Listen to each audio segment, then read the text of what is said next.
जिनका भी home science है मेरे दोस्तों, सबसे पहले याद रखिएगा 100 मार्क्स की एग्जाम होती है।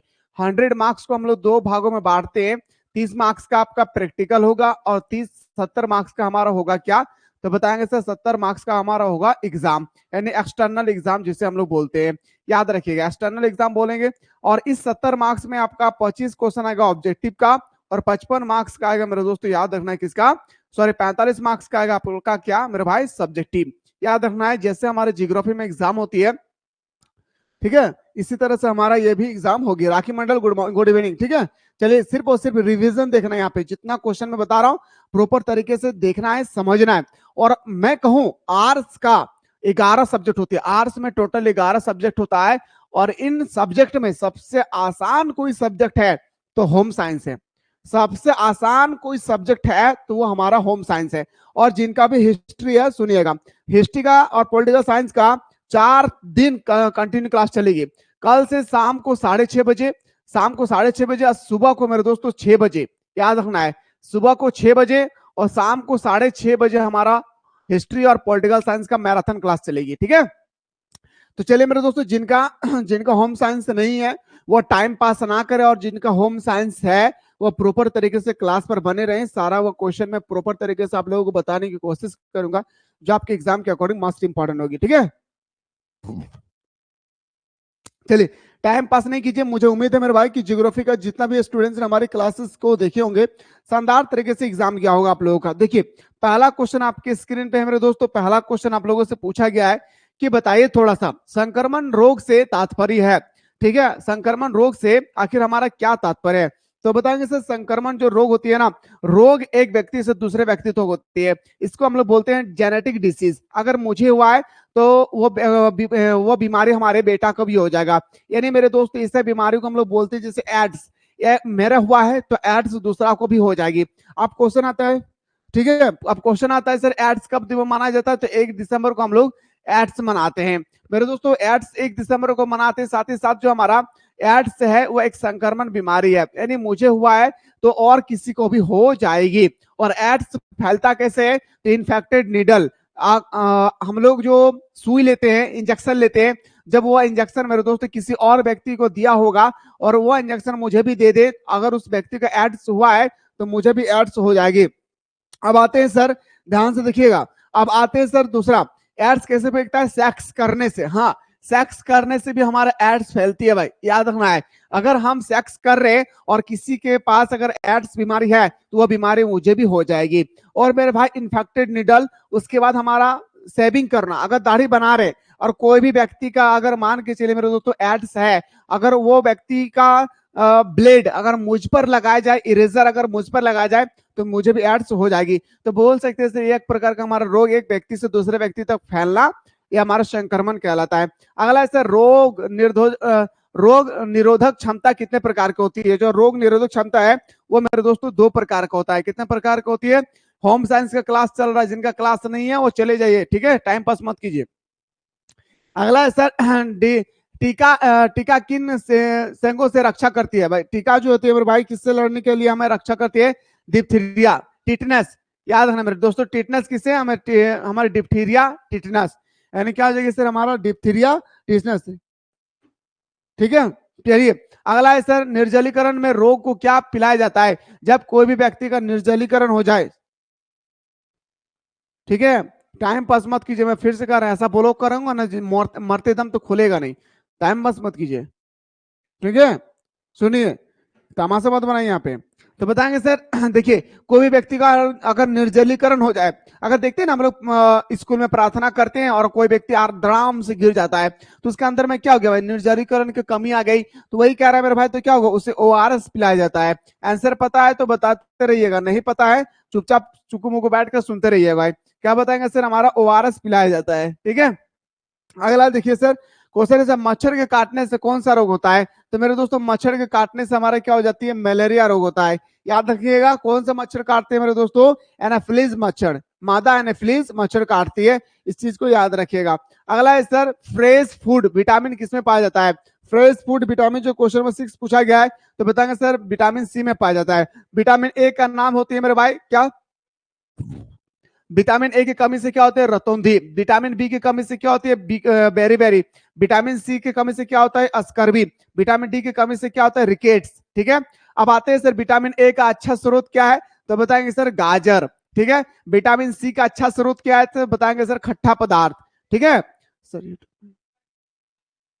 चलिए सर अब बात करते हैं सर अगला क्वेश्चन पे, याद रखना सारा क्वेश्चन पे। क्वेश्चन नंबर नेक्स्ट पे आते हैं, विटामिन सी का सबसे अच्छा स्रोत क्या है। अभी मैंने बताया सर विटामिन सी का सबसे अच्छा स्रोत कौन होगा, तो बताएंगे सर जो बिल्कुल खट्टा होगा, तो बताएंगे सर हमारा नींबू क्या है, एक खट्टा है। जो खट्टे पदार्थ होती है उसे हम लोग विटामिन सी में रखते हैं। अगला प्रश्न पे आते हैं सर, प्रत्येक व्यक्ति के लिए कौन सा आहार आवश्यक होता है, प्रत्येक व्यक्ति के लिए आखिर कौन सा आहार है मेरे दोस्तों जो आवश्यक होती है, वह संतुलित आहार, जैसे चावल रोटी, ये सब हमारा क्या होती है संतुलित आहार। संतुलित आहार का होना अति आवश्यक है। ठीक है, अगला प्रश्न पे आते हैं सर, क्वेश्चन नंबर नेक्स्ट है, हैजा शरीर के किस अंग को प्रभावित करता है। अगर मेरा बॉडी में अगर हैजा हो जाए तो हमारे बॉडी के कौन सा अंग को प्रभावित करती है मेरे भाई, तो बताएंगे सर हैजा से किससे हम पाचन तंत्र में परेशानी करता है, किसमें परेशान करता है मेरे दोस्तों, पाचन तंत्र में हमारी परेशानी करती है। अगला है सर बिका टीका, बिका एक प्रकार का टीका है, वह किस रोग से बचने के लिए दिया जाता है, बिका टीका जो है किस रोग से बचने के लिए दिया जाता है मेरे दोस्तों, तो क्षय रोग। बताएंगे क्या क्षय रोग होते हैं, जिसे हम लोग इंग्लिश में ट्यूबरकुलोसिस बोलते हैं। याद रखिए क्या बोलेंगे मेरे भाई, ट्यूबरकुलोसिस जिसे हम लोग बोलते हैं। अगला प्रश्न पे आते हैं सर, फेफड़ों को प्रभावित करने वाला कारक कौन सा है, आखिर हमारे कौन सा रोग है जिस रोग ने मुझे फेफड़े पर प्रभावित किया है, तो बताएंगे सर निमोनिया एक ऐसी बीमारी है जो फेफड़े को प्रभावित करती है, फेफड़े को इफेक्ट पहुंचाता है, याद रखना है। ठीक है, अतिसार क्या है सर, अतिसार एक प्रकार का बुखार है। हैजा अभी मैंने बताया भाई, हैजा एक ऐसी बीमारी है जो हमारे फूड पाइप को भी हानिकारक पहुंचाती है। ठीक है, पोलियो से प्रभावित अंग कौन सा है, अगर मुझे मान के चलिए किसी भी व्यक्ति को पोलियो हो जाए तो पोलियो होने से कौन सा प्रभावित होती है भाई, तो बताएंगे सर बेकार हो जाता है, हमारा शरीर पूरी तरह से क्या हो जाती है मेरे भाई, पोलियो से बेकार हो जाता है, किसी का आंख टेढ़ा, किसी का हाथ टेढ़ा, तो किसी का पेड़ टेढ़ा। ठीक है, ये सारे आप याद रखिएगा। चलिए सर अगला प्रश्न पे आते हैं, आई की स्थापना कब हुई थी, आई की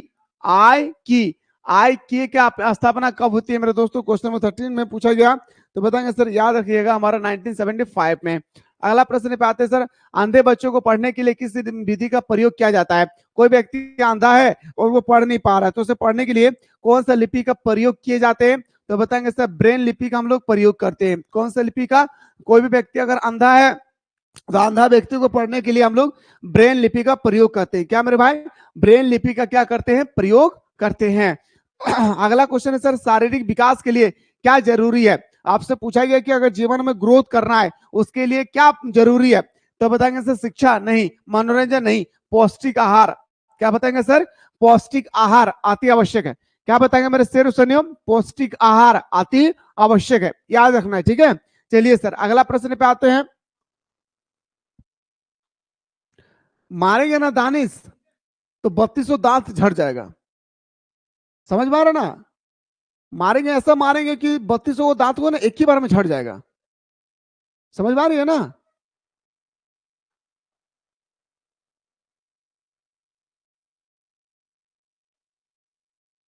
चलिए, मानसिक रूप से असमर्थ बालक किसे कहते हैं भाई, मानसिक रूप से असमर्थ बालक कौन है भाई, तो असमर्थ बालक है जिसकी बुद्धि का विकास ठीक नहीं होना। अच्छा, मानसिक रूप से असमर्थ होना मतलब कोई व्यक्ति है जो सही तरीके से बोल नहीं पा रहा है, कोई ऐसे व्यक्ति है जो मेरे दोस्तों सही तरीके से चल नहीं पा रहे, कोई ऐसा व्यक्ति है जिसका पेट बाहर आ गया है, जिसका कोई ऐसा व्यक्ति है जो सुन नहीं पा रहे, तो बताएंगे सर याद रखिएगा मेरे दोस्तों एक एक क्वेश्चन को। ठीक है, ठीक है, तो जिसकी बुद्धि का विकास ठीक से नहीं होता है, जिसका बुद्धि का विकास सही तरीके से नहीं होगा वो हमारा मानसिक रूप से पूरा क्या होगी, असमर्थ होगा, जिसे हम लोग गांव देहात में अक्सर मेरे दोस्तों क्या करते हैं, देखा करते हैं। ठीक है, देखा करते हैं मेरे भाई।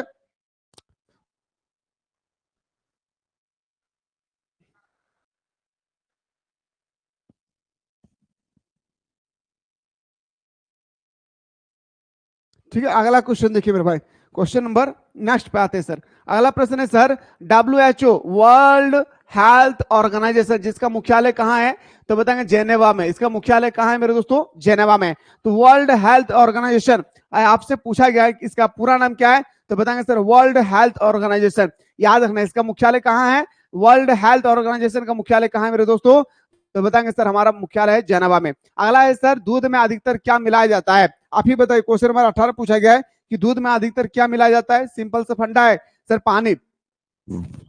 होम साइंस का सॉरी होम साइंस का एग्जाम इतना आसान होगी मेरे दोस्त कि आप लोग सोच नहीं सकते कि सर इतना आसान होगा हमारा एग्जाम। अगला है सर साबुत काली मिर्च में क्या मिलाया जाता है, साबुत काली मिर्च में आखिर क्या मिलाया जाता है, तो पपीते का बीज, याद रखना क्या मिलाया जाता है मेरे दोस्तों, पपीते का बीज मिलाया जाता है। अगला सर जवार कितने प्रकार की होती है, अब क्वेश्चन आते हैं सर क्वेश्चन नंबर 21 पे, जो हमारा जवार है आखिर वो कितने प्रकार का होता है, तो जवार होती है मेरे दोस्तों 5 प्रकार का।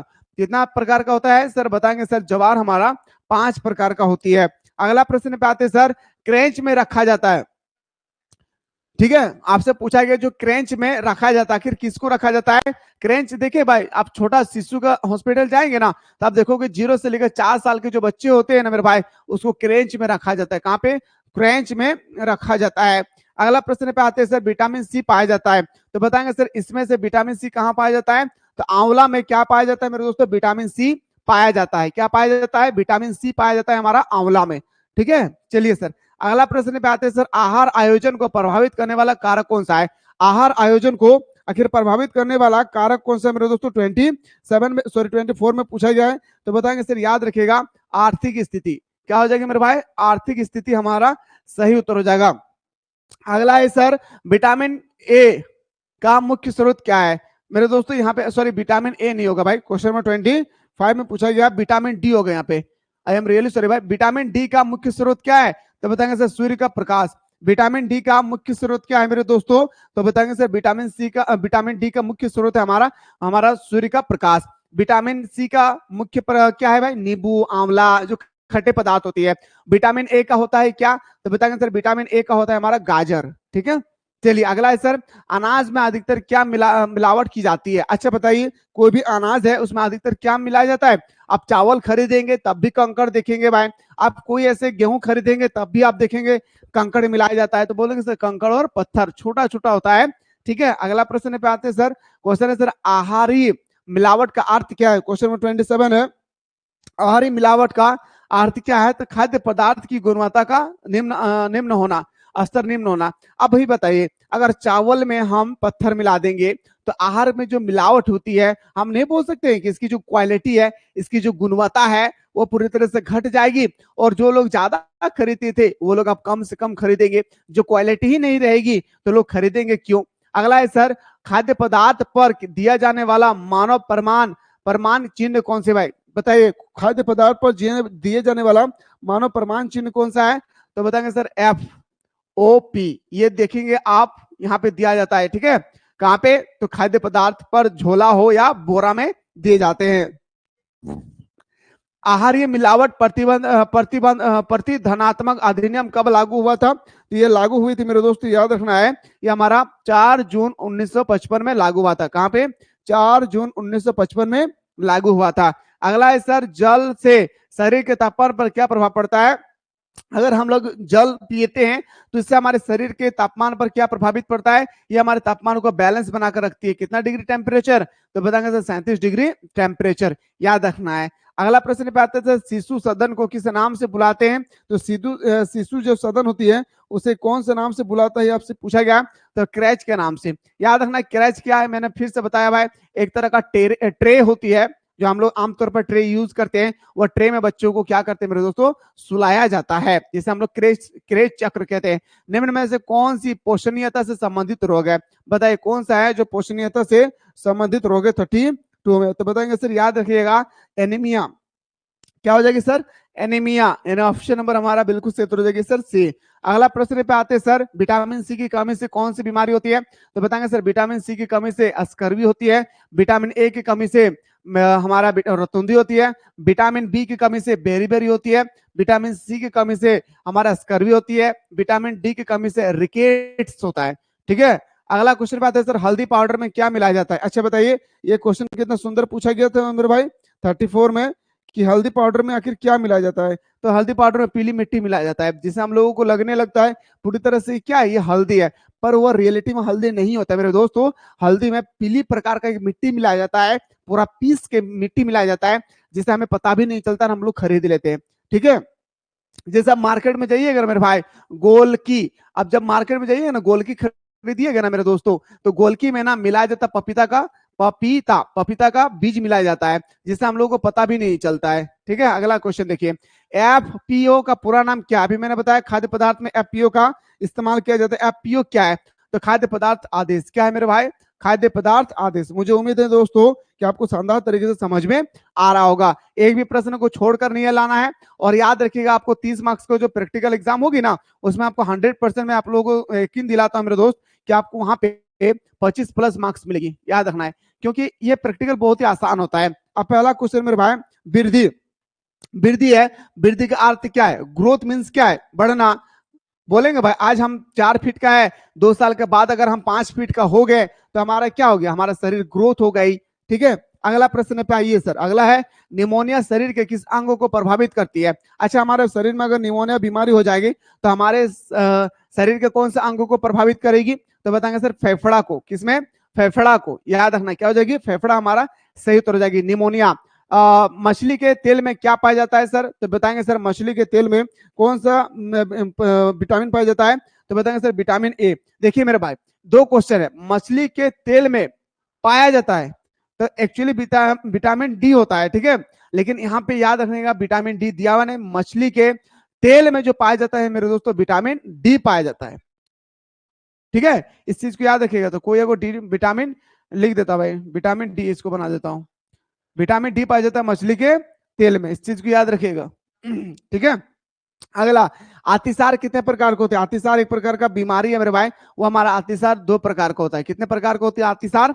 2 प्रकार के होते हैं। हड्डियों और दांतों के निर्माण में सहायक है भाई।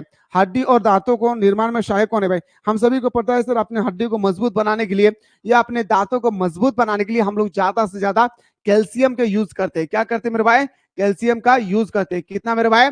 सबसे ज्यादा हमारा हड्डियों को मजबूत बनाकर जो रखती है वो हमारा कैल्शियम। इसीलिए कहा जाता है ना कि बचपन में माँ का दूध पीना अति आवश्यक है। बचपन में जो छोटे बच्चे होते हैं उसका माँ का दूध पीना अति आवश्यक। आखिर क्यों बोला जाता है भाई? क्योंकि माँ के दूध में सबसे ज्यादा कैल्शियम होती है, और जैसे जैसे हम लोग बड़े होते हैं ना तो हम लोगों को गाय का दूध पीना चाहिए, क्योंकि गाय के दूध में भी कैल्शियम होता है, जिससे हमारे हड्डी और हमारे जो दांत है वो मजबूत होती है ना। चलिए, अगला है सर जल में घुलनशील विटामिन। याद रखिएगा मेरे दोस्तों, खतरनाक ट्रिक बता रहा हूं, जीवन में कभी नहीं भूलोगे भाई। देखिए, अगर आपसे पूछा जाएगा वसा में घुलनशील, वसा, ठीक है, आपसे पूछा जाएगा वसा, तो देखिए मेरे भाई, केड़ा, विटामिन के, vitamin E, vitamin D, vitamin A. अगर आपसे पूछा जाएगा जल में घुलनशील विटामिन, तो बताएंगे सर याद रखना है सी। क्या बताएंगे मेरे दोस्तों? सी और बी और सी। क्या बताएंगे सर? बी और सी। याद रखना है। अगर आपसे वसा में घुलनशील विटामिन पूछा जाएगा तो कीड़ा, इसका ट्रिक है कीड़ा, के से विटामिन के, vitamin E, vitamin D, vitamin A.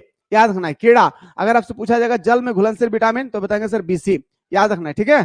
तो ऑप्शन नंबर हमारा ए इसका सही उत्तर हो जाएगा। अगला, क्षय रोग फैलने का क्या माध्यम है? आपसे पूछा गया जो क्षय रोग है वो फैलने का आखिर कौन सा माध्यम है? क्षय रोग को फैलने का दूषित वाहन, दूषित हवा अगर है तो हमारा क्षय रोग ज्यादा से ज्यादा फैलती है। याद रखना, सबसे ज्यादा से ज्यादा क्या होती है मेरे भाई? फैलती है।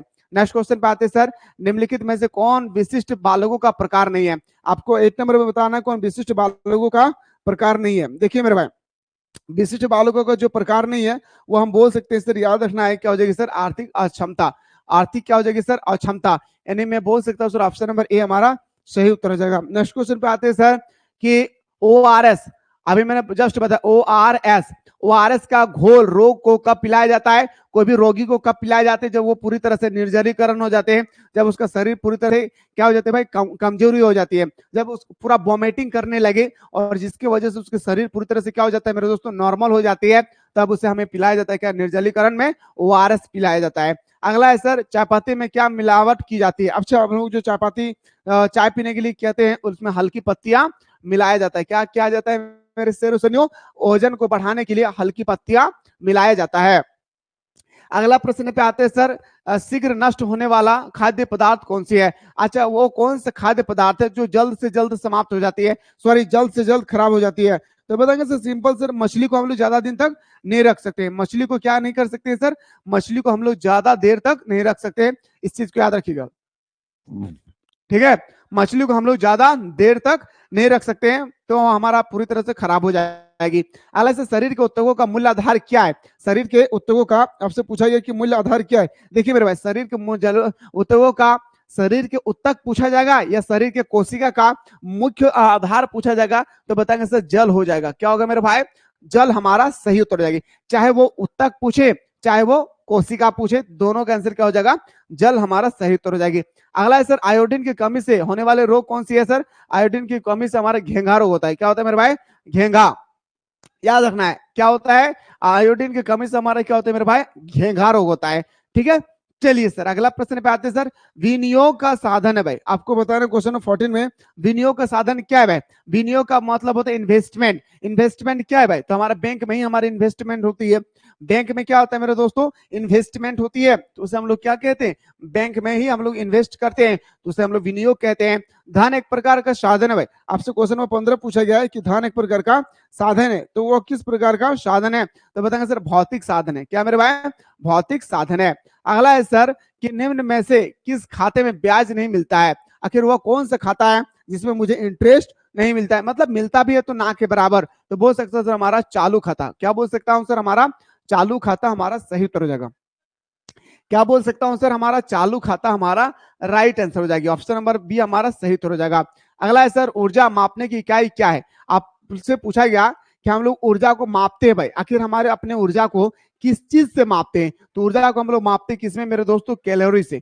किसमें मापते हैं ऊर्जा को? हम लोग किसमें मापते हैं मेरे भाई? तो बताएंगे सर ऊर्जा को हम लोग कैलोरी मापते हैं। ठीक है, अगला प्रश्न पे आते हैं सर, शिशु सदन को किस नाम से बुलाते हैं? अब देखिए जो शिशु है भाई वो अपने सदन को किस नाम से बुलाते हैं? मैंने अभी जस्ट बताया मेरे भाई, क्रैश चक्र के नाम से बुलाते हैं। क्या? क्रैश चक्र के नाम से बुलाते हैं। आखिर क्रैश चक्र का उम्र कितना होता है? 0 से लेकर 4 साल के बीच में। याद रखना 0 से लेकर 4 साल के बीच के बच्चों को हम लोग क्या कहते हैं?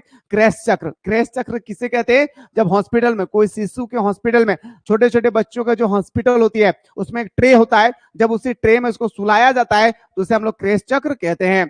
अगला प्रश्न पे आते सर, जल से शरीर के तापमान पर क्या प्रभाव पड़ता है? हमारे जल से शरीर के तापमान पर नियमित बना रहता है। हमारा तापमान क्या होता है मेरे भाई? हमारे टेम्परेचर को बिल्कुल मेरे दोस्तों बैलेंस बनाकर रखती है। ठीक है, क्या करती है?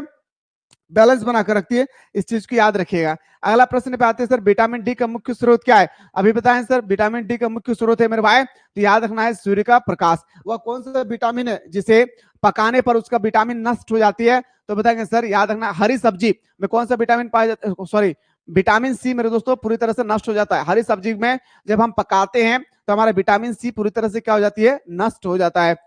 अगला प्रश्न पे आते हैं सर, क्वेश्चन नंबर नेक्स्ट है, हल्दी पाउडर में क्या मिलाया जाता है? पीली मिट्टी मिलाया जाता है। नेक्स्ट क्वेश्चन पे आते हैं सर, अगला क्वेश्चन है सर ICDS का उद्देश्य क्या है? क्वेश्चन नंबर 22 पूछा गया।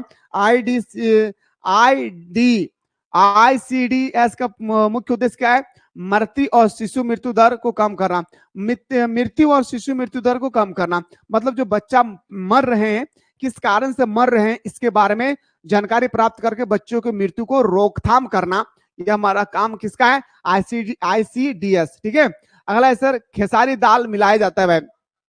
अब खेसारी का दाल कहाँ मिलाया जाता है मेरे भाई? तो बताएंगे सर अरहर के दाल में। कहाँ पे? अरहर के दाल में मिलाया जाता है।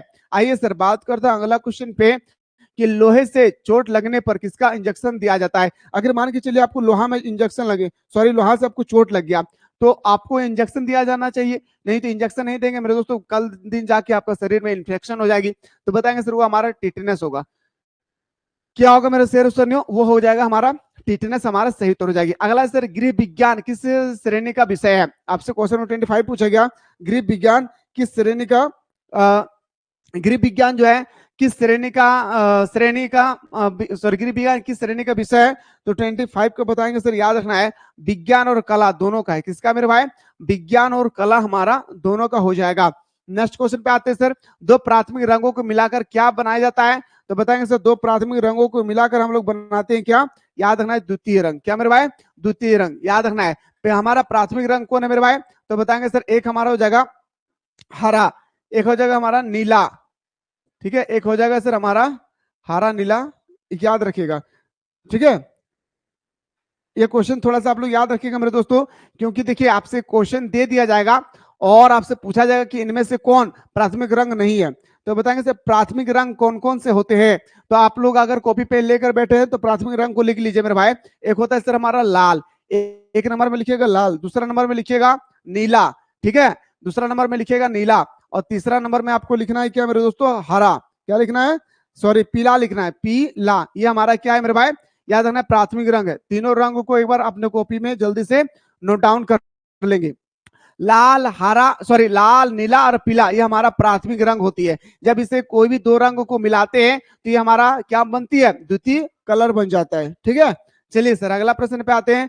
रेडीमेड वस्त्र की लोकप्रियता के कारण क्या, अच्छा दिन प्रतिदिन हम सभी को पता है कि रेडीमेड लोग ज्यादा पहन रहे हैं, यस या नो। आज भी हम लोग क्या करते हैं मेरे भाई, रेडीमेड जो है सबसे ज्यादा लोग पहन रहे। और ये क्वेश्चन सब्जेक्टिव में भी आएगी, ये क्वेश्चन आप लोगों के पेपर में सब्जेक्टिव में भी आएगी, इस चीज को याद रखिएगा। तो रेडीमेड वस्त्र की लोकप्रियता क्यों है, क्योंकि ये सस्ता में मिल जाता है। मार्केट से कपड़ा खरीद के लाएंगे 400 रुपया का, 500 रुपया का सिलाई में ही चला जाएगा। दूसरा समय की बचत होती है, हम जब चाहेंगे मार्केट से खरीद के ले आएंगे। लेकिन आप चले जाएंगे मेरे दोस्तों दुकान बनाने के लिए, आप बोलेंगे 10 दिन बाद आइएगा। फिर हमारा टिकाऊ होती है, इन ऑप्शन नंबर हमारा डी हमारा राइट आंसर हो जाएगा।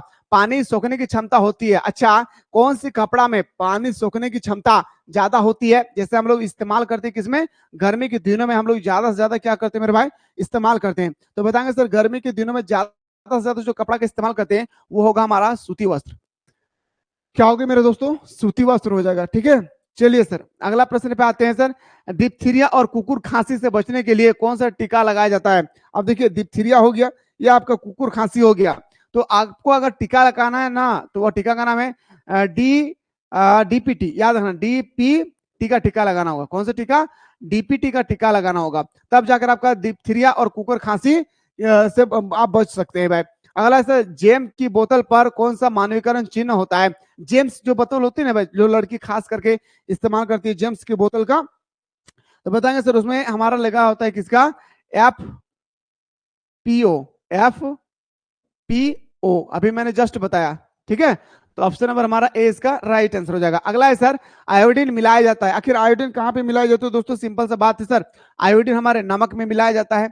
अगला है सर बच्चों के कितने अस्थायी दांत होती है। देखिए मेरे दोस्तों क्वेश्चन जो है ना ये बहुत इंपॉर्टेंट आपके पेपर के अकॉर्डिंग, कि बच्चों के कितने अस्थायी दांत होते हैं। देखिए हम सभी को पता है मेरे दोस्तों हमारा टोटल दांत कितना होता है भाई, 32 को होता है। टोटल कितना होता है याद रखना है, 32 को होता है। तो आपसे अगर पूछा जाएगा अस्थायी, मेरे भाई थोड़ा सा ध्यान से देखेंगे, अस्थायी दांत पूछा जाएगा और एक पूछा जाएगा हमारा दोस्तों क्या, अस्थायी दांत। दो चीज याद रखिएगा, एक अस्थायी पूछा जाएगा, एक अस्थायी पूछा जाएगा। टोटल हमारा कितना है मेरे भाई, तो बताएंगे सर टोटल हमारा कितना हो जाएगी, 32 दांत है, ठीक है। टोटल हमारा कितना हो जाएगी सर, 32 दांत है, ठीक है। तो 32 दांत में अस्थायी हमारा 20 है, और मेरे भाई हमारा अस्थायी दांत जो है वो हमारा कितना होगी, 12, ठीक है। अब ये अस्थायी दांत को हम लोग क्या बोलते हैं भाई, तो दूध का दांत भी बोलते हैं, क्या, दूध का दांत भी बोलते हैं, क्या बोलते हैं मेरे भाई, दूध का दांत भी हम लोग बोलते हैं किसको, अस्थायी दांत को, यह याद रखना है। और मेरे भाई दांत कितने प्रकार के होते हैं, तो बताएंगे सर दांत जो होती है वो 4 प्रकार का होता है, याद रखना कितने प्रकार का होती है, 4 प्रकार का होता है। कृतक, अर्धकृतक, रदनक और चवर्णक। कृतक, अर्धकृतक, रदनक और चवर्णक, सारा का सारा क्या होता है मेरे भाई, अलग अलग काम होता है। जैसे ये 4 दांत, याद रखिए 4 दांत है ना, इसे हम लोग स्माइल दांत भी कहते हैं, जिसमें लड़की लोगों का बड़ी खूबसूरत स्माइल होती है भाई। हाँ आप लड़की लोगों की जो स्माइल होती है ना, उस स्माइल से ना जाने कितने लड़कों का एक्सीडेंट हुआ है भाई, ठीक है। तो ये 4 दांत हमारे स्माइल दांत बोलते हैं भाई। 2 दांत दिखेगा ये हाथी जैसा हम लोग इधर इधर है भाई, इसको हम लोग बोलते हैं चीरने वाला दांत, क्या, जब हम लोग ईख को खाते चीरने, ये हमारे चबाने वाला है भाई, याद रखना है। एक हमारा काटने वाला होती है, इस जगह में हम लोग क्या करते हैं मेरे भाई, काटने वाला होता है। 4 प्रकार के दांत पाए जाते हैं भाई। जैसे हम लोग मटन वगैरह जैसे छिलते हैं ना, यहाँ कहाँ, यहाँ ये हमारा हो गया मेरे दोस्तों, याद रखना है, ठीक है। तो दांत पूरी तरह से 4 प्रकार के होते हैं। कितने प्रकार के मेरे दोस्तों, टोटल हमारे दांत कितने प्रकार के होती है, 4 प्रकार को। इस चीज को याद रखिएगा, क्वेश्चन कहीं से भी आए छोड़कर नहीं आना है, बहुत ही आसान पूछा जाएगा, ठीक है। क्या पूछा जाएगा, बहुत ही आसान पूछा जाएगा, इस चीज को याद रखिएगा, ठीक है। चलिए सर अब अगला क्वेश्चन पे आते हैं सर, क्वेश्चन नंबर नेक्स्ट। अगला सर प्राण धब्बा क्या है, एनिमल स्ट्रेंथ क्या है। क्वेश्चन नंबर 33 में पूछा गया है, एनिमल स्ट्रेंथ क्या है। तो बताएंगे सर ये हमारा एक प्रकार का रक्त है भाई, याद रखना है। रक्त का पीएच मान कितना होता है, तो बताएंगे सर 7.4, याद रखना है। ब्लड का पीएच मान कितना होता है, 7.4। समुद्र का पानी का पीएच मान कितना होता है मेरे दोस्तों, 8 प्लस 8 प्लस, याद रखना है। शुद्ध जल का पीएच मान कितना होता है सर? 7 होता है। इस चीज को भी याद रखना है। अगला है सर प्राकृतिक तंतु होती है भाई, आपको बताना है 34 में कि इनमें से कौन प्राकृतिक तंतु है। तो बताएंगे सर हमारा प्राकृतिक तंतु एक प्रकार का कौन हो जाएगा सर? सूती वस्त्र, क्योंकि ये मेरे दोस्तों कपास है। क्या है? कपास, कपास से प्राप्त होती है। ठीक है, हाँ, कपास की खेती किसमें किया जाता है? तो बताएंगे सर काली मिट्टी, काली मिट्टी। और काली मिट्टी का एक दूसरा नाम क्या है सर? तो बताएंगे सर, याद रखना है, रंगून मिट्टी, रंगून मिट्टी। काली मिट्टी का एक और नाम होती है क्या सर? रंगून मिट्टी। अगला प्रश्न पे आते हैं सर, कपड़ों को सुखाने की सर्वोत्तम विधि क्या है? हम कपड़े को सुखाएंगे भाई, अभी हमारा गर्मी का मौसम आ रहा है, कपड़े को सुखाने के लिए सबसे अच्छा विधि क्या है? तो बताएंगे धूप में सुखाना। सिंपल सा भाई, धूप में सुखाना कपड़े का सबसे अच्छा और सुव्यवस्थित विधि है भाई। याद, बस अब हमारा ऑब्जेक्टिव हो गई। ऑब्जेक्टिव और भी है लेकिन बहुत ही आसान होते हैं ऑब्जेक्टिव। देखिए आप ना, आप क्या करेंगे ना मेरे भाई, ऑब्जेक्टिव को एग्जाम में क्वेश्चन, जैसे आज ना, आज 5 ऐसा क्वेश्चन था ज्योग्राफी में, 5 ऐसा क्वेश्चन था जो बच्चा जिंदगी में कुछ भी नहीं पढ़ा है ना मेरे दोस्त, तब भी वो सही कर सकता है। इसलिए हमारा जो होम साइंस है उसमें भी ऐसा क्वेश्चन आएगा ना मेरे दोस्त, आप लोग अंदाजा नहीं लगा सकते कि आखिर हमारे पेपर में इतना आसान क्वेश्चन कैसे आएगी। ठीक है, चलिए सर, अब आइए सर सब्जेक्टिव क्वेश्चन की ओर चलते। पहला देखिए, आपका आहार मिलावट का अर्थ क्या? अभी हम लोग बात कर रहे थे सर आहार मिलावट। आहार मिलावट का मतलब होता है कि खाद्य पदार्थ में हमारा किस प्रकार से मिलावट होती है, वो हमारा क्या हो जाएगा मेरे दोस्तों? आहार मिलावट के बारे में आप लोगों से यहाँ पे पूछ लिया गया है। तो आइए सर, आहार मिलावट के बारे में विस्तार पूर्वक हम लोग जानकारी प्राप्त करते हैं। खाद्य पदार्थ में कोई मिलता जुलता पदार्थ मिलाने अथवा उससे कोई तत्व निकालने या उसमें कोई हानिकारक तत्व मिलाने से खाद्य पदार्थ की गुणवत्ता में परिवर्तन को ही आहार मिलावट कहते हैं। अभी मैंने जैसे आप लोगों को कहा, क्या कहा मेरे भाई, कि देखिए हमारे पास जो होती है हल्दी, उसमें हल्दी जो होती है वो पीली कलर का मिट्टी मिलाया जाता है, तो उसकी जो क्वालिटी होती है ना मेरे भाई, वो क्वालिटी पूरी तरह से समाप्त हो जाती है। और लोग क्या करते हैं ना, उस क्वालिटी को क्या करते हैं मेरे दोस्तों, कम, जब क्वालिटी में कमजोरी आ जाती है तो लोग उसको छोड़ देते हैं और दूसरे कंपनी के सामान को खरीदते हैं। तो इससे हम लोग बोलते हैं आहार मिलावट। आप देखिएगा चावल मार्केट से खरीदते हैं, जिस चावल में देखेंगे छोटा छोटा कंकड़ अगर मुझे मिलने लगता है तो हम लोग बोलते हैं भाई भारत गोल्ड नहीं, अब हमें इंडिया गोल्ड चाहिए। बोलते हैं या नहीं? तो मेरे दोस्तों जब भी कोई भी चीज में मिलावट आती है, कोई भी खाद्य पदार्थ में मिलावट होती है, तो उस स्टेज को हम लोग बोलते हैं क्या? आहार मिलावट। रोग प्रतिरोधक क्षमता किसे कहते हैं? व्यक्ति में रोग और मृत्यु से लड़ने की क्षमता को रोग प्रतिरोधक क्षमता कहते हैं। जैसे अभी कुछ दिन पहले हमारे पूरे विश्व में दोस्तों जूझ रही थी कोरोना वायरस से। यस यू नो, किससे जूझ रही थी मेरे भाई? कोरोना वायरस से जूझ रही थी। तो हमसे वही पूछा गया कि अगर आपके अंदर में कोरोना वायरस है, तुरंत अगर आपका शरीर पूरा कमजोर हो जाए तो इसका मतलब आपके पास शरीर में जो लड़ने की क्षमता होती है रोगों से, वो रोग प्रतिरोधक क्षमता आपके पास नहीं है। ठीक है, इसीलिए बार बार कहते थे हम लोग ना भाई कि आपका देखिए, आपका बॉडी देखिए पूरी तरह से क्या है, घायल हो चुकी है। देखिए व्यक्ति में रोग और मृत्यु से लड़ने की क्षमता को रोग प्रतिरोधक क्षमता कहते हैं। व्यक्ति में रोग और प्रतिरोधक क्षमता से लड़ने की विषय को हम लोग क्या कहते हैं मेरे भाई? याद रखना, रोग प्रतिरोधक क्षमता कहते हैं। अगला पॉइंट भाई सर, कि असमर्थ बालक किसे कहते हैं? असमर्थ बालक क्या है मेरे भाई? देखिए असमर्थ बालक हम लोग उससे कहते हैं जब कोई बालक, कोई बच्चा जब मेरे दोस्तों बोल नहीं पा रहा सही से, जब कोई बच्चा चल नहीं पा रहे, जब कोई बच्चा का मानसिकता पूरा अड़ंग बड़ंग है, जैसे ओम बिडिंग बड़ंग साहा, ओम बिडिंग बड़ंग, कुछ भी बोलने लगा ऑटोमेटिक, वो मन में जो मन में आए उसको बोलने लगा, ये भी हमारा एक प्रकार का क्या होगा? असमर्थ बालक। किसी को हमको पकड़ के लेकर चलना पड़े, वो भी हमारा हो गया असमर्थ बालक। तो असमर्थ बालक का बहुत सारे कारण हो सकती है। किसी का पेट बाहर आ जाए, वो भी हमारा असमर्थ बालक हो गई, है ना? किसी का हाथ पैर पतला हो जाना, ये भी हमारा असमर्थ बालक हो गया। तो असमर्थ बच्चा यह है जिसको शारीरिक, मानसिक, भावनाएं तथा सामाजिक क्षमताएं सामान्य या औसत से हटकर है। जैसे अभी हम लोग सोच ले रहे हैं कुछ भी कि कल हमारा एग्जाम अच्छी तरह से लिखना है ना भाई, हम लोग सोच ले रहे हैं, लेकिन ऐसे व्यक्ति के पास मेरे दोस्तों क्या होती है? ऐसे बच्चों के पास हमारा सोचने की क्षमता ही नहीं होती है। वही कह रहा है कि असमर्थ बच्चा यह है जिसको शारीरिक, मानसिक, भावना तथा सामाजिक क्षमताएं सामान्य या औसत से हटकर है, तथा कार अपने पूर्ण क्षमताएं विकसित करने के लिए कोई एक खास प्रणाली की जरूरत पड़ती है। जैसे हमारा अंधा या गूंगा, कोई अंधा व्यक्ति है उसको पकड़ कर लेकर जाना पड़ता है, कोई बहरा व्यक्ति है उसे भी पकड़ कर लेकर चलना पड़ता है। तो अंधा बहरा जो होती है पूरी तरह से असमर्थ है भाई। वैकल्पिक देखरेख किसे कहते हैं मेरे भाई? वैकल्पिक देखरेख का मतलब होता है क्या? जब कोई बच्चा पैदा होती है, पैदा होने के बाद मेरे दोस्तों 1-2 महीना, 6 महीना, 1 साल हो जाती है और माता पिता के कहीं चले गए और उस बच्चा को देखरेख करने के लिए किसी दाई को दे दिए गए हैं, तो मेरे दोस्तों उससे हम लोग क्या बोलते हैं? हमारा वैकल्पिक देखरेख। अगर मेरे दोस्तों मैं बच्चा पैदा कर लिया हूं, मैं बच्चा पैदा कर लिया और मैं अपने वाइफ चला गया हूं घूमने के लिए लंदन, तो हमारा बच्चा यहाँ पे है, हम किसी को छोड़कर जाएंगे, तो इसी स्टेज को हम लोग बोलते हैं क्या? जब हम कोई भी बच्चा माँ बाप के, माता पिता के अलावा कोई और देखरेख करे तो उसे हम लोग बोलते हैं क्या? तो बताएंगे सर वैकल्पिक देखरेख। याद है ना, उसे क्या कहेंगे मेरे भाई? उसे हम लोग कहेंगे वैकल्पिक देखरेख। ठीक है, तो माता पिता की अनुपस्थिति में बच्चों की देखरेख को वैकल्पिक देखरेख कहते हैं। माता पिता नहीं है मेरे दोस्तों, याद है, माता पिता नहीं है, माता पिता के वजह से अगर कोई और देखरेख कर रहा है इस बच्चे को तो हम लोग बोलते हैं वैकल्पिक स्रोत। आइए सर, आहार चिकित्सा से क्या है?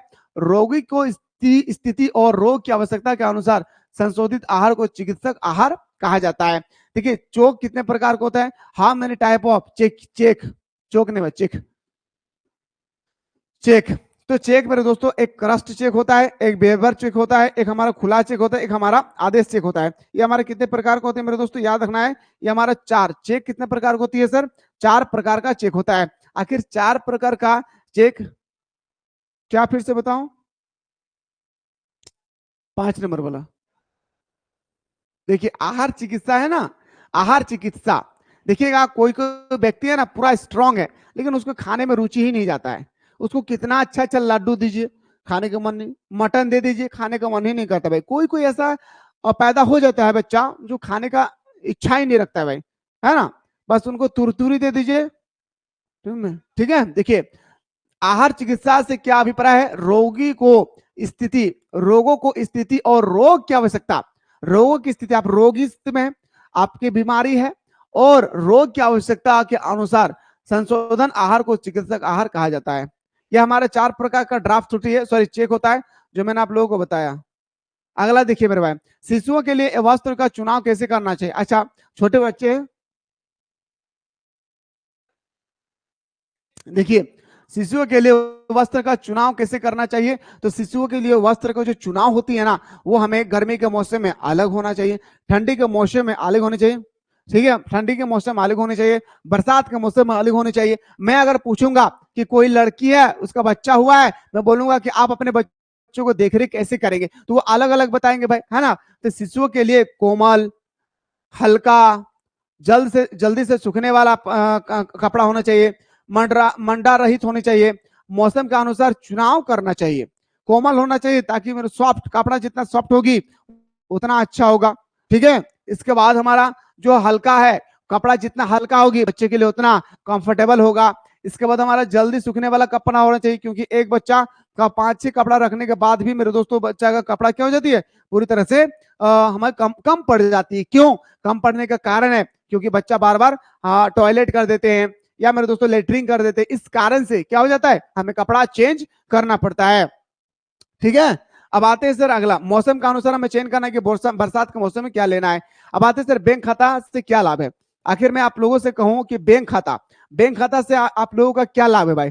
बैंक खाता से आपसे मैं पूछूंगा कि आखिर बैंक खाता से क्या प्रॉफिट है, तो आप बताएंगे सर बैंक खाता का पैसा अगर हम जमा करके रखेंगे ना सर, तो ये हमारे भविष्य में काम देंगे, जिससे हम शिक्षा के रूप में या हम बाल बच्चों की शादी करवाने के लिए या जमीन जायदाद खरीदने के लिए अपने भविष्य में संचित निधि के रूप में इसको हम लोग क्या कर सकते हैं? इस्तेमाल कर सकते हैं।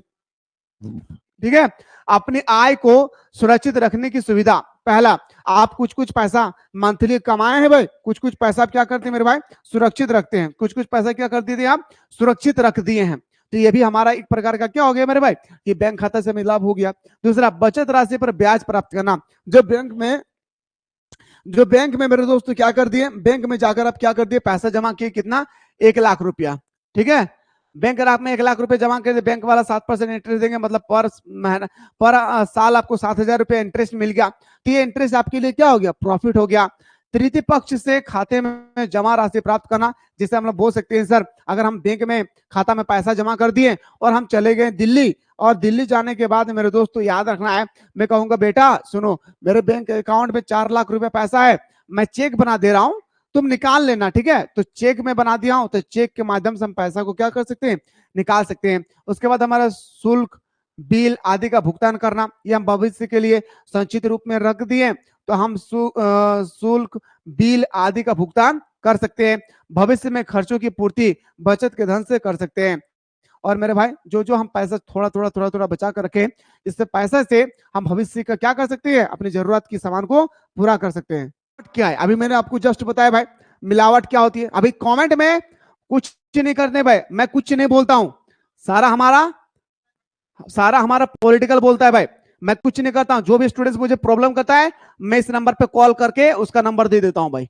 नजदीकी थाना प्रभारी जाकर के उसके पिताजी के सामने जब 2 थप्पड़ लगाता है ना, ऐसे ऐसे मैं इस सप्ताह के अंदर में 3 ऐसे स्टूडेंट्स को किया हूं, ठीक है, 3 ऐसे स्टूडेंट्स को किया हूं, और आपको भी करने वाला हूं। थोड़ा सा रुक जाइए आप, ठीक है। चलिए सर, बचत के विभिन्न प्रकार होती है, क्या हम अपने पैसा को कैसे बचा सकते हैं, तो बचत, ठीक है, बचत का बहुत सारे प्रकार होता है मेरे भाई, ठीक है। बचत का बहुत सारे प्रकार होती है, जैसे हम बचत करते हैं तो वो हम उस पैसे को क्या कर सकते हैं, बचत करने से हमें क्या प्रॉफिट होता है, ये सारी चीज को आप लिख सकते हैं। देखिए मैं एक बार बता देता हूं भाई, इसमें मैं बता देना, देखिए भूख से मैं तड़प रहा हूं, आप लोग यहाँ पे मजाक कर रहे भाई। बचत के विभिन्न प्रकार, पहला जीवन बीमा। जीवन बीमा बचत का एक पहला हमारा आता है जीवन बीमा। हम लोग बोलते हैं ना LIC, बोलते हैं या नहीं, LIC बोलते हैं या नहीं, ठीक है। LIC जीवन बीमा बचत का एक साथ व्यक्ति विशेष या उसके परिवार को आर्थिक संरक्षण प्रदान करते हैं। देखिएगा आपका पिताजी भी पर मंथ देखिएगा 2000, 500 या 1000 रुपया कहीं कहीं ना जमा करते होंगे, चाहे वो पोस्ट ऑफिस में हो या LIC में हो या कोई सहारा में हो। जब पैसा जमा करते हैं तो उसे हम लोग बोलते हैं क्या, जीवन बीमा, ठीक है। जिंदगी के साथ भी और जिंदगी के बाद भी, याद रखना है, जिंदगी के साथ भी और जिंदगी के बाद भी, ठीक है। वही कह रहे कि जीवन बीमा, जीवन बीमा बचत का एक साथ व्यक्ति विशेष या उसके परिवार को आर्थिक संरक्षण प्रदान करता है। इससे में निश्चित अवधि के लिए निश्चित बीमा करवाया जाता है। ये 5 साल के लिए आप अपना खाता को ओपन करना चाहते हैं, या आप अपने खाते को 10 साल के लिए ओपन करना चाहते हैं, ये यहाँ पे बताया जाता है। यहाँ पे क्या करते हैं मेरे भाई, बताया जाता है कि आप कितने साल के लिए खोलना चाह रहे हैं।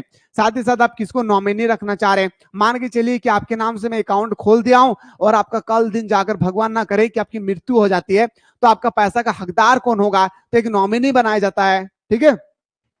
दूसरा भविष्य निधि योजना। अब दूसरा पॉइंट में आते हैं सर, भविष्य निधि योजना, यह नौकरी करने वाले व्यक्ति के लिए अनिवार्य योजना है।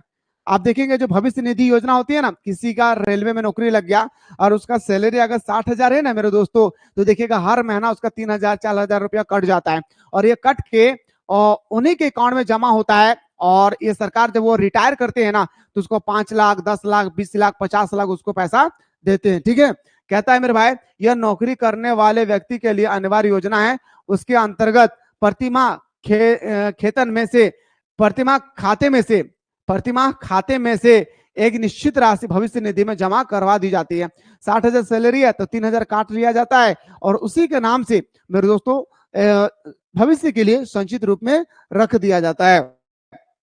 आवश्यकता पड़ने पर विभिन्न उचित कार्य, जैसे बोल सकता हूं कि सर मेरा जो अकाउंट से पैसा कटा था ना सर पर महीना 3,000, सर मुझे वो पैसा दीजिएगा। बोलेगा क्यों, मैं बोलूंगा मेरा बेटी का विवाह है, मेरा भाई का विवाह है, शिक्षा, सर मेरा बेटी को इंग्लैंड में जाकर पढ़ाई करना है लंदन में, तो शिक्षा के लिए 3 माह के वेतन जितनी राशि ऋण के रूप में मिल सकती थी, जिसका भुगतान कर्मचारी आसान किस्तों में ले सकते हैं। अब मेरे दोस्तों आपको कितना मिलेगी, आपने तो कहा सर मेरा बेटी का शादी है, मेरा बेटी को लंदन में जाकर पढ़ाई करना है, तो आपको मिलेगा कितना, तो मेरे दोस्तों आपको उतना मिलेगा जितना आपका सैलरी है उसका 3 गुना मिलेगी। आपका सैलरी अगर 50,000 है तो आपको 1.5 लाख मिलेगा, ठीक है। चलिए सर, उम्मीद करता हूं मेरे भाई कि शानदार तरीके से समझ में आ रहा होगा। देखिए मेरे भाई, रेडीमेड वस्त्र की लोकप्रियता क्यों है भाई, दिन प्रतिदिन जो है रेडीमेड वस्त्र जो है लोग पहनते हैं, दिन प्रतिदिन जो है लोग रेडीमेड कपड़ा पहन रहे हैं। यस यू नो, आज हम भी रेडीमेड कपड़ा पहनते हैं, लेकिन मैं खरीदा नहीं हूं भाई, कोई और मुझे खरीद के दिया मेरे भाई, मेरे अंदर में इतनी औकात नहीं है कि मैं खुद खरीद सकूं। रियलिटी जो है मैं वही बोलता भाई, ठीक है। सुनिएगा, रेडीमेड कपड़ा की लोकप्रियता क्यों भाई, आखिर लोग जो है रेडीमेड कपड़ा क्यों चाह रहे हैं, ठीक है, क्यों चाह रहे हैं। तो देखिए रेडीमेड कपड़े का लोकप्रियता होने का 2 कारण है। पहला, एक्चुअली बहुत सारे कारण लिख सकते हैं आप अपने मन से ना मेरे भाई, बहुत सारे कारण लिख सकते हैं। आप अपने मन से बहुत सारे कारण लिख सकते हैं कि सर रेडीमेड कपड़े से हमें समय की बचत हो जाती है, रेडीमेड कपड़े अगर हम लोग खरीदेंगे तो सर इसमें हम लोगों का पैसा की बचत होगी, रेडीमेड कपड़े अगर खरीदेंगे तो इसमें हमारे समय का बचत होगा। आप ना रेडीमेड कपड़े क्यों खरीदते हैं?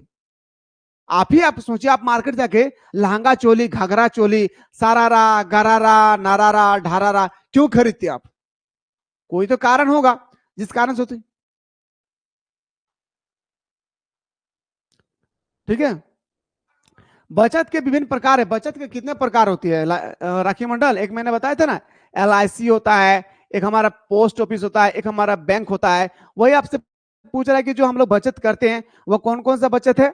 एक जीमा बचत है सर, एक बीमा बचत होती है, ठीक है, एक बीमा जीवन बीमा बचत होती है, एक हमारा, दो ही याद रखिएगा, भविष्य निधि होती है, जो हम भविष्य के लिए पैसा को हम निकाल सकते हैं विवाह वगैरह के लिए, और ये हम अपने भविष्य का भी इसमें हम लोग निकाल सकते हैं। लेकिन ये हमारा क्या है, 5 साल के लिए आपको पहले पैसा जमा करना होगा, तब जाकर आपको मिलेगी। ठीक है, चलिए सर अगला सर रेडीमेड कपड़ा। समय की बचत। रेडीमेड कपड़े लाने से सिलाई के लिए दर्जी को देना, सिलाई कपड़ा, सबसे पहला हमारा समय की बचत होती है। सुनिएगा, सबसे पहला क्या होता है मेरे भाई, समय का बचत होता है। अब समय की बचत करेंगे मेरे भाई तो हम जिंदगी में आगे बढ़ सकते हैं, है ना। इसलिए कहा जाता है कि time is the very important of any human person, not a student, any human person. ठीक है, तो समय की बचत, रेडीमेड कपड़े लाने से सिलाई के लिए हमें नहीं देना होगा, दर्जी को कपड़ा दो। अगर हम कपड़ा खरीद के लाए तो दर्जी को कपड़ा दो, डिजाइन की योजना बनाओ कि कैसे डिजाइन बनाना है, कॉलर उठा के बनाना है, लफा जैसा बनाना है, या कि अच्छा इंसान जैसा बनाना है, परीक्षण के लिए जाने और उन्हें वापस दर्जी के पास ले जाना, विभिन्न प्रकार की परेशानी होती है।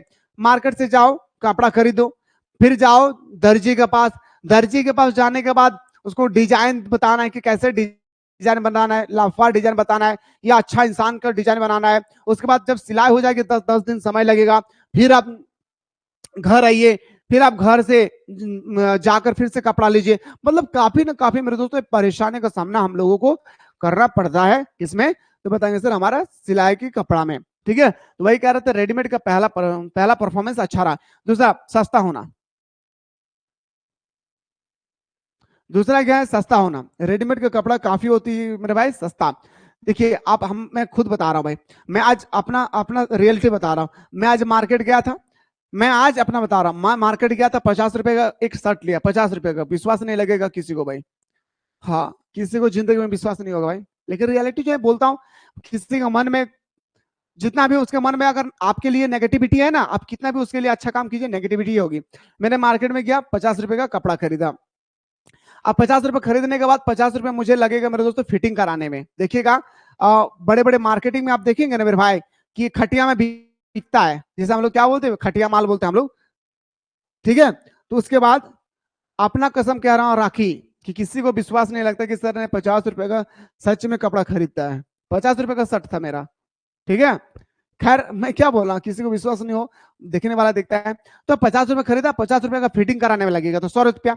देखिए अगर हम मार्केट में जाएंगे कपड़ा खरीदेंगे तो 200 रुपए का कम से कम कपड़ा खरीदने में लगेगा, और शर्ट को सिलाएंगे तो 200 रुपए लगेगी। यानी कि एक स्टैंडर्ड शर्ट बनाने के लिए मुझे 400 रुपए लगेगा, और मैं अपने लिए बोलूँ भाई समय भी बच गया और 50 रुपए मुझे कपड़ा मिल गया। ठीक है,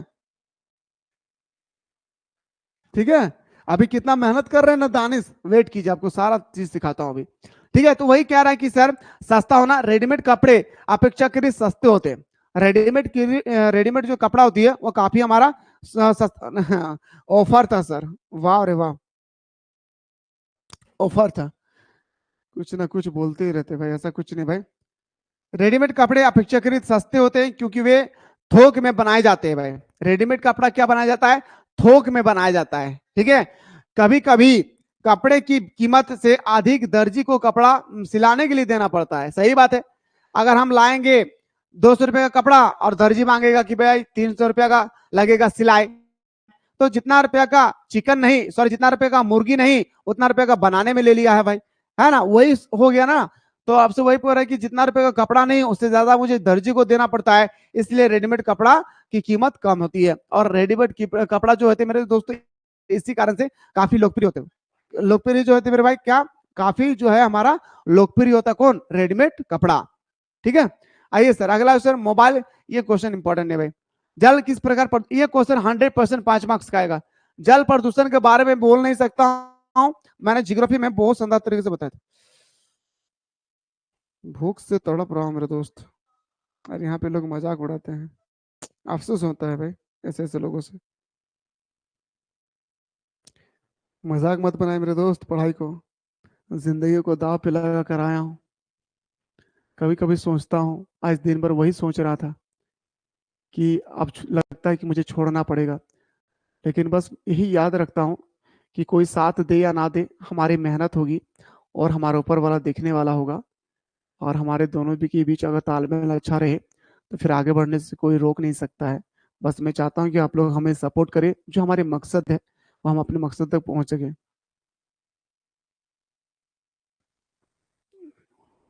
हाँ, शहजाद क्या होता है? नमूना खातून जो है, शहजाद क्या होता है नहीं पता भाई, शहजाद क्या होता है? जल किस प्रकार का प्रदूषण है, ये मत देखिए।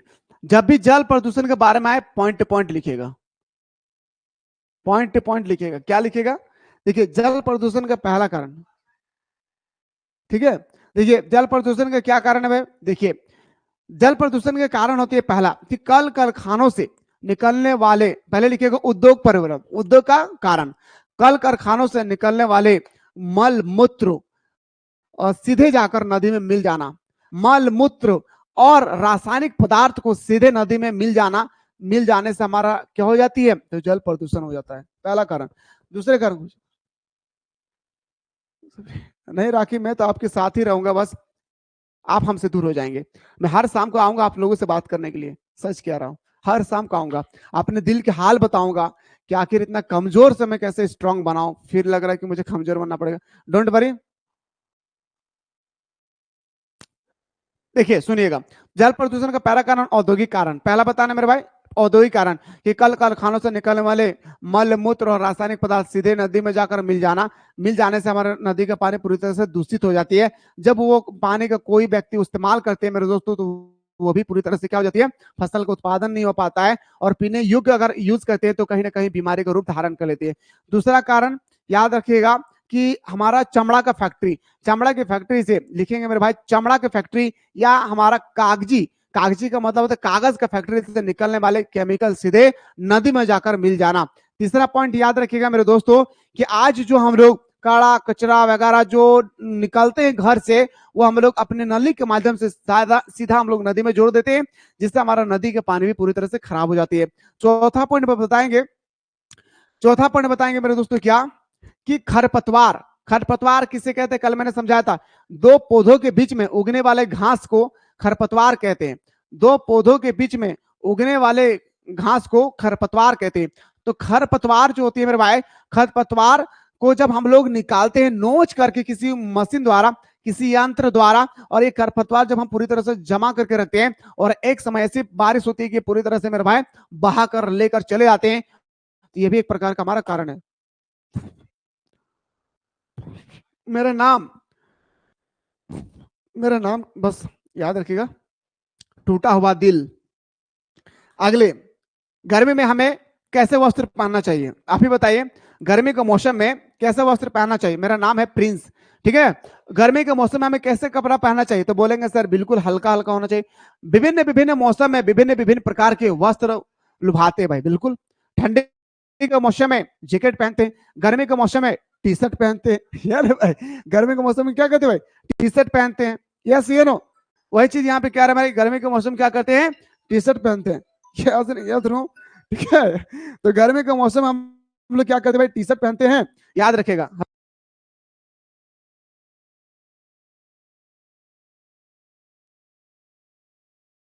ठीक है, तो विभिन्न विभिन्न मौसम में विभिन्न विभिन्न प्रकार के वस्त्र लुभाती है। यही कारण है कि वस्त्रों का चुनाव करते समय ऋतु का ध्यान रखना चाहिए, यही कारण है।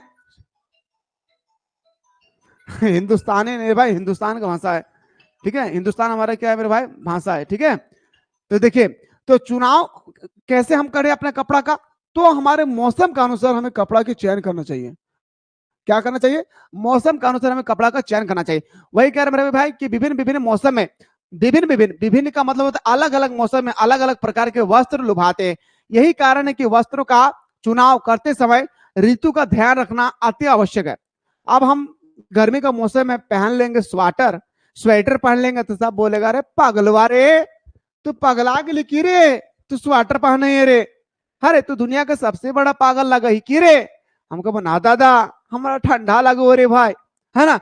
तो हम लोग मौसम के अनुसार अपने वस्त्र का चयन करते हैं, ठीक है। तो याद रखना गर्मी के मौसम में हम लोग हल्के, गर्मी के मौसम में सूती वस्त्र पहनते हैं। क्यों? क्योंकि पसीने को सोखने वाला होता है। हमारा सूती वस्त्र हम लोग इसलिए पहनते हैं क्योंकि वो पसीना को सोखती है, ठीक है। बिल्कुल भाई, आइए, धन्यवाद।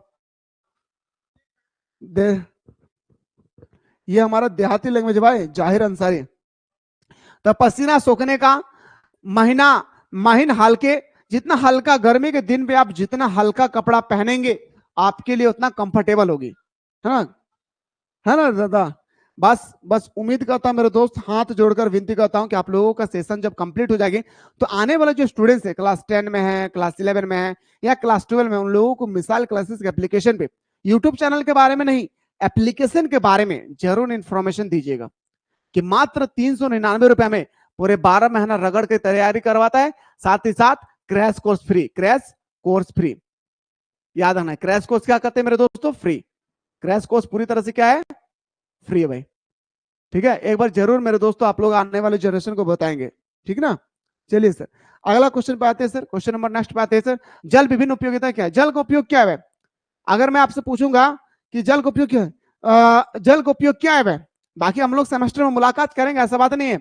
जो सेमेस्टर में पढ़ेंगे, आगे जो ग्रेजुएशन करेंगे मेरे दोस्तों, वो हमारे साथ मुलाकात जरूर करेंगे, है ना। अब आइए सर, जल की विभिन्न उपयोगिता क्या है? जल का हम लोग उपयोग जो है वो कहां कहां करते हैं, तो बताएंगे सर। पहले राखी मंडल बोलेगी सर हम थाल बाटी धोबो रे, हम बर्तन धोएंगे सर, हम बर्तन में धोबो रे। आप शादी भाई जीतो ने दादा, जब हम हमारे शादी भाई जीतो ना, राखी मंडल कहते हैं कि राखी मंडल कहते सर जब हम शादी भाई जीतो ना दादा, तब हम बर्तनमा को ऐसा कचाड़बो रे, ऐसा पटकबो कि बर्तन टूट जीतो। हम शादी के बाद हमारे बर्तन ऐसे पटकेंगे सर, ऐसे पटकेंगे कि पूरे बर्तन को तोड़ देना है। अगर मेरा हस्बैंड रोज अगर चाउमीन नहीं खिलाया, रोज पटकेंगे बर्तन को।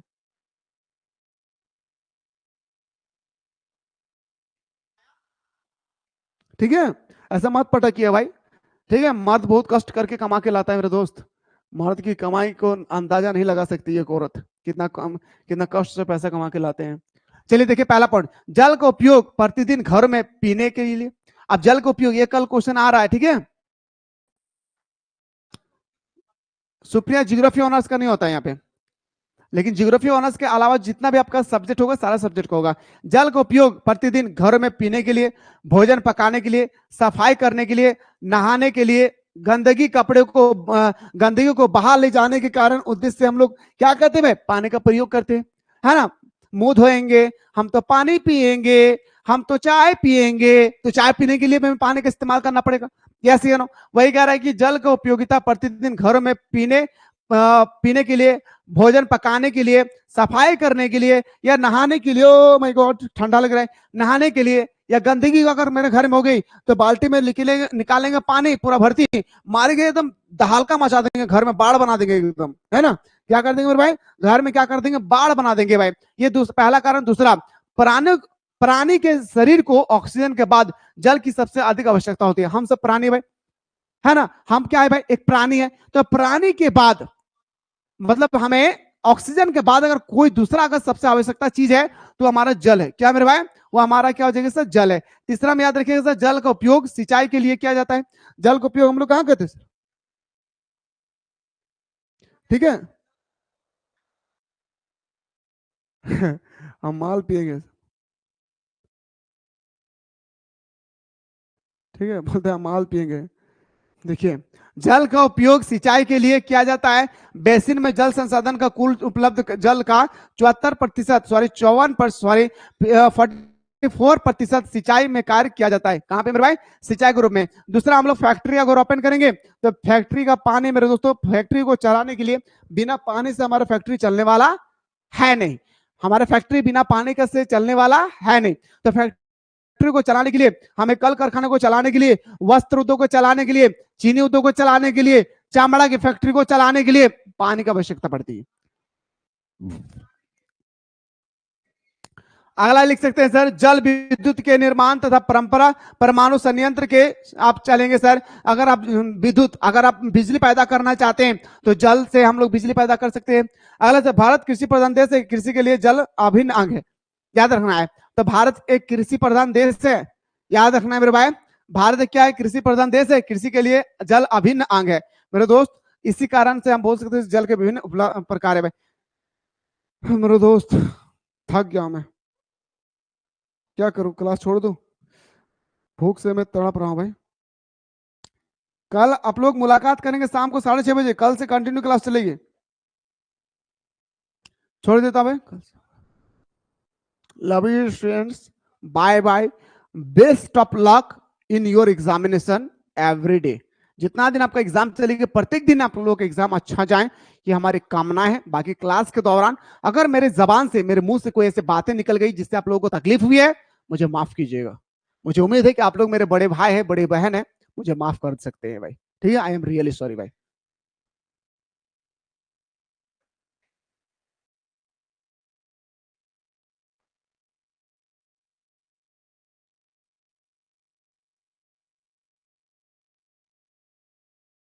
अरे वो माँ तेरे पसीने की हर एक बूंद को मैं मोती सा चमकाऊंगा, तो सपने बड़े देखना, मैं पूरा करके दिखलाऊंगा।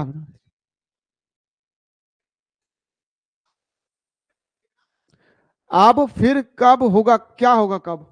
राखी, अब पॉलिटिकल का क्लास होगा, ज्योग्राफी का, हिस्ट्री का क्लास होगी ना कल। अब नहीं, अब मैं कोशिश करेंगे यूट्यूब में कुछ क्वेश्चन बता दूंगा सब्जेक्टिव में। लाइब्रेरी बाय बाय, ठीक है।